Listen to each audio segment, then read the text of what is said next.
Hi there, and welcome back to It's Not Rocket Science 5 Questions Over Coffee. I'm delighted today to be joined by Robyn W.I.L.D, who is going to be giving us some fascinating insights. I hope today. If she doesn't, then I'll have to kick her out and find somebody else. But Robyn is going to.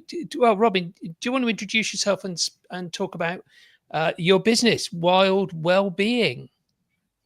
Thank you, Stuart. Yes, my name is Robyn and my business is W.I.L.D Wellbeing. And as you might be able to see on the screen there, that is an acronym. And it came from my own journey. And it's basically not as much a set of steps, but how we can shift our perspective, because everything is about our perspective. When we change our thoughts, we change our beliefs, we change our filters, we change our experience, we change our well-being, we change everything. It's transformative. And that, for me, my journey was all around nature. So W.I.L.D fitted in with that, and how we are a part of nature. And it's about getting back to that, rewilding ourselves. We hear a lot about rewilding now. And I recently watched the documentary on the NEP estate, where they have allowed it to go back to nature, and how that is so healing for the land and for the animals that live on that land, for all of the plant life. And we can do the same for ourselves. And so W.I.L.D fitted in with that as well, but it is an acronym, and that is supporting ourselves and changing that perspective. Let's get into that. So let's talk about the sort of the people who you're appealing to at the moment, the ones that need to go on that journey towards well-being. So I'm sure we'll get into W.I.L.D, but let's talk about who those people are before we leap into the W.I.L.D acronym. I think most of us could do with a little bit more W.I.L.D in our lives, because generally speaking, certainly in the UK, we don't live as close to nature as we used to. But physically and genetically, we are the same as our hunter-gatherer ancestors. We evolved alongside the cycles of nature, day and night, the ebb and flow of the tides, the monthly cycles of the moon. Those affect us because we are such a high percentage of water. And you can see in a glass of water, you can measure tides in a glass of water. The pull of the moon is that strong. And we are such a high percentage water that the moon impacts on us as well. And obviously there's the seasons, so we go through those alongside of nature. So if people are feeling tired and sluggish in January and February, we've started a new year, we get all of this messaging of it's a new year, get to the gym and do all of those things. And we might be thinking, but we're still wintering. Our body is still wintering. So that's perfectly natural and perfectly normal. So tell me, we've sort of touched a little bit on this. There are people who are suffering and need to go on that journey. What do you see that they've done themselves before they start that process, before they start to discover an expert like yourself to help guide them? Sadly, I think in the UK, certainly, and probably in many other parts of the world as well, our messaging that we receive is, if you feel sick, go to see the doctor. And that's our first port of call, without realizing that there's so much we can do to support our well-being well before we need to go to the doctor. And we see the results, don't we, in the NHS? It's crumbling, it's really struggling, they're under-resourced, understaffed, etc. So if we could take back a lot of our own well-being empowerment, then we would take off a lot of that pressure on the NHS, and we could potentially keep ourselves well, not need the doctor. So it's small things like coughs, colds, etc. we could deal with and recover from, and we could maybe prevent some of those other bigger illnesses. I'm currently doing a podcast with a colleague of mine, Stephen Leggett, who is the diabetes destroyer, because he was diagnosed with type 2 diabetes and he reversed it. So things like that we can do for ourselves when we understand what our symptoms are showing us, because symptoms are just information. Our body isn't going wrong, it's making a mistake, it's adapting. And when we understand why it's adapting, and we can then know how to not need that adaptation anymore, get back to balance and to well-being. So let's get into the acronym, the W.I.L.D. What does it stand for? And then what is it that you think you can offer as advice for people and listening to you at the moment thinking, I know that I need to be a diabetes destroyer myself? Well, I don't particularly work just with diabetes. It's one of the things that I cover. That's my colleague, Stephen Leggett. But W.I.L.D is the fact that quite often as we grow up, we start off having that childlike way of looking at the world, and everything is new and everything is exciting, and we're like little sponges and we just want to know, we're curious and we're eager to learn. But we get older and we get a bit cynical and a bit jaded and a bit disillusioned sometimes with life. So the W is to get back those childlike eyes of wonder. And some circles talk glimmers, because so often when we're older, we focus on all of the heavy, burdensome stuff that we have to do, you know, the general day-to-day life that can just get to be a bit mundane, and we just feel like it's a struggle. Whereas we're here to thrive, and we can thrive when we look at the world through eyes of wonder, looking for all the joy, all of the excitement, being curious, being compassionate, being loving towards ourselves. So W for wonder, I for intuition, knowing that our bodies are wise, biological design. We are biological beings. Our body isn't going wrong. It's not making a mistake. It's making an adaptation. And when we can understand that and work with it, rather than as I was doing right at the beginning of my journey, I was working against it. I hated my body. I hated everything about it. It was letting me down. It was going wrong. Everything was crumbling and falling apart. Only it wasn't. That was just how I saw it. And then I came to understand its wisdom and understand things like my liver is doing over 500 functions for me every single day. I had eczema. I thought my skin was fighting against me. It wasn't. It was doing a job for me. Yes, it was uncomfortable, and yes, it wasn't what I wanted, but it was actually trying to serve me. And when I came to understand that, and then I could see what it was telling me about myself and the way I was living my life and how I could change that. So it's our wise inner compass. The L of W.I.L.D is loving ourselves. How often do we become our own biggest critic? We're not there cheering ourselves on by and large. We're there picking holes in everything that we do. Whereas if we could love ourselves, because the picking holes and the criticizing ourselves isn't getting us the answers that we want in our lives. It's not moving us forward in the way that we want. It's holding us back. So why don't we stop doing that and start loving on ourselves instead? And that's not to say that we let ourselves off the hook. We love ourselves best when we are challenging ourselves, helping ourselves to grow, nurturing ourselves, not just pampering ourselves. It's actually holding ourselves to account and being the best that we can be. And D is dance, because I used to say, and I've heard people say it to me, it's 1 step forward and 2 steps back. But when that's a dance, that's not a problem. Again, it's how we're looking at things. And if we can see it, just life has changed tempo. Life has changed its background music right now. It might not be what I would choose, but I can still go with that. And when I go with it rather than resisting it, I find my flow. It might not be my easiest style, but I can still find how to work at that rhythm until it shifts again, because it's always shifting, always changing, and it's about being adaptable.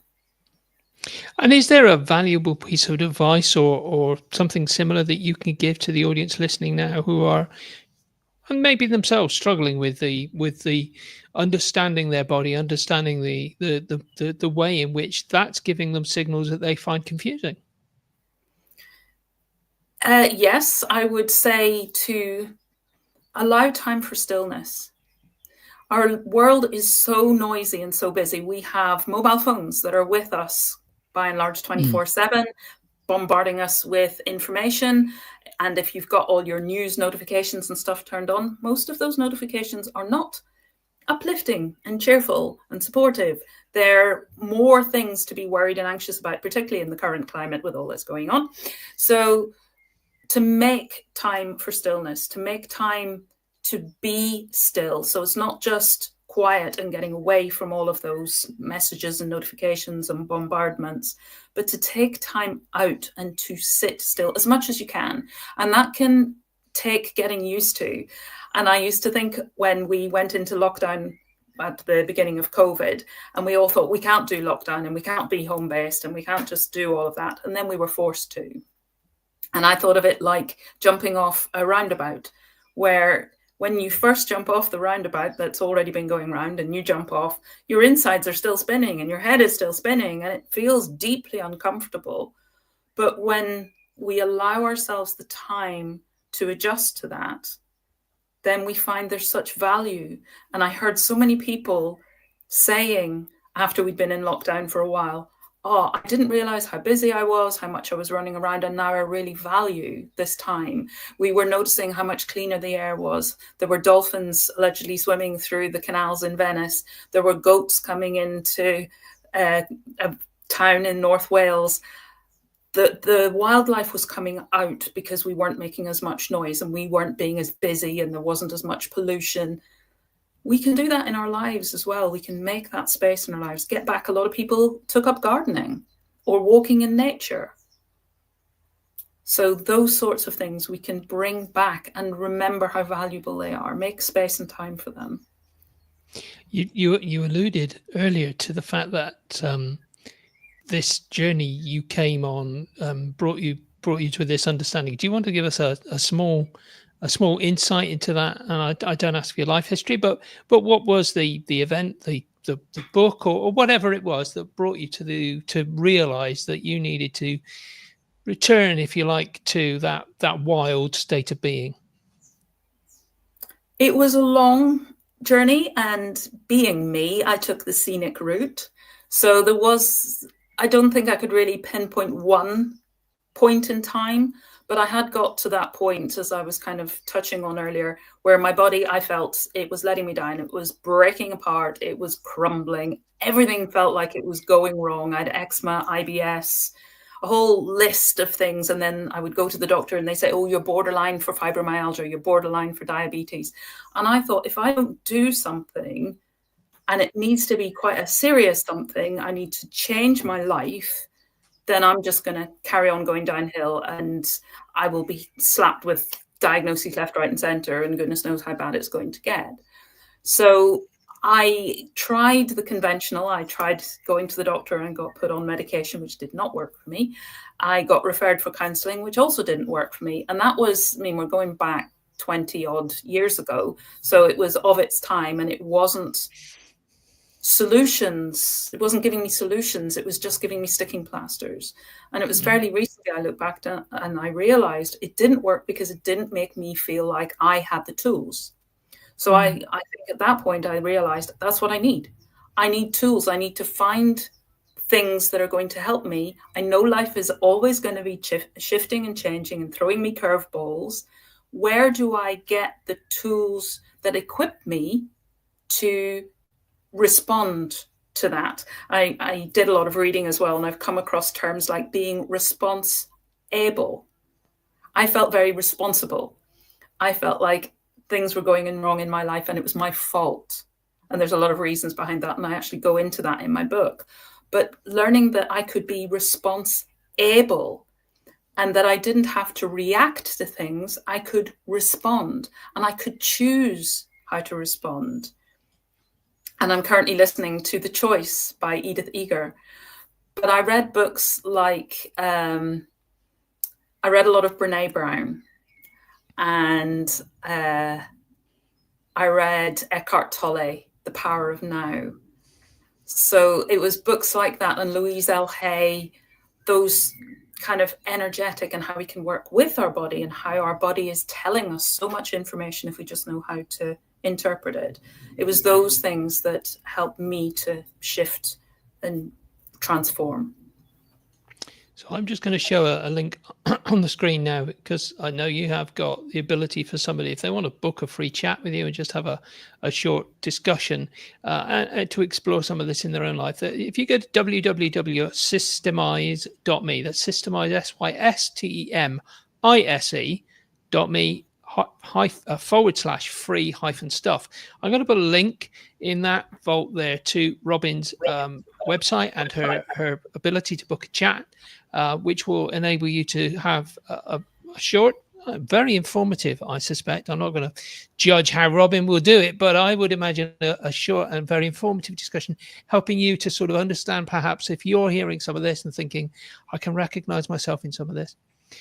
But that's going to lead me on to the question that I've got at the moment in my head, Robyn, which is, I've asked you a number of questions and you've explained and answered those questions, but there must be one question that you're currently thinking, why doesn't he ask that really important question, the one that we're all really thinking about, and yet he still seems to be avoiding? So I don't know what that question is, because I just haven't thought of it, but you have. So can you give us, what is the key question that you would like to have given us, the sort of the takeaway that you think we're thinking? And once you've done it, you'll obviously have to answer it as well, because I don't know what the question is myself. I think one of the big questions that comes up for me a lot in my work, and that maybe people don't know how to articulate or don't even recognize in a sense, but what inside possibly they're asking for, is, how do I feel safe? How do I find that space or create that space that allows me the time and the physical, emotional, psychological space to explore some of this stuff, particularly because some of it is sensitive stuff. It's stuff that we have pushed aside or pushed down, perhaps for years, and we've done that for a reason. So to suddenly say, right, I want to transform my life, I'm going to have to explore some of that stuff if that stuff is holding me back. I need to look at it. I need to process it, because I haven't. If it's still there and it's coming out in my body in symptoms, then I'm going to need to process it.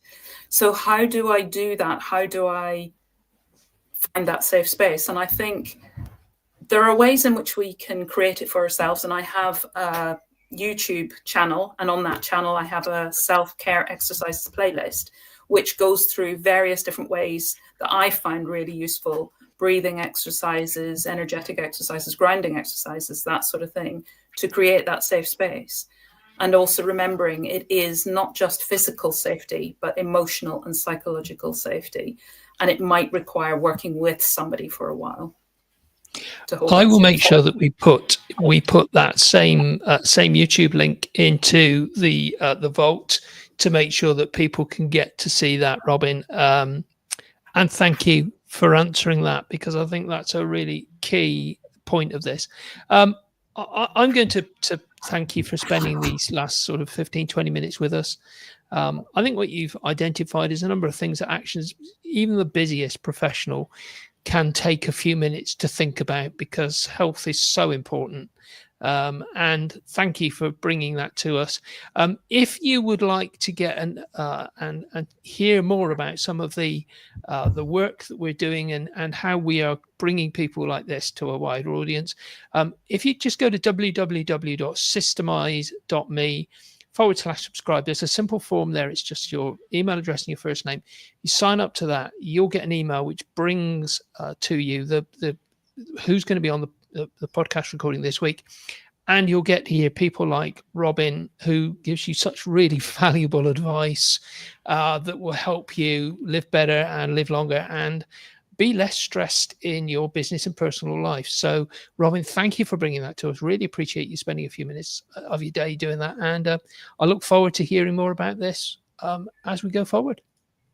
Thank you very much, Stuart. It's been great being here and sharing this passion. Thank you.